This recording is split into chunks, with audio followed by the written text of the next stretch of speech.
Vítajte v BetClick TV.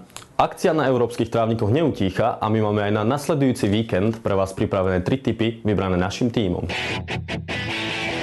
Tutovku vyberáme tento víkend zo španielskej ligy. Atletico Madrid nedokázalo v prvých 2 zápasoch sezóny zvíťaziť a my veríme, že sa im to do tretice podarí. Atletico hostí doma Santander a na BetClicku sme vypísali na výhru domácich kurz 1,5. Pre tých, ktorí hľadajú hodnotnejší kurz, sme zamierili do francúzskej ligy, kde sme vybrali zápas Lyonu s trápiacim sa Marseille.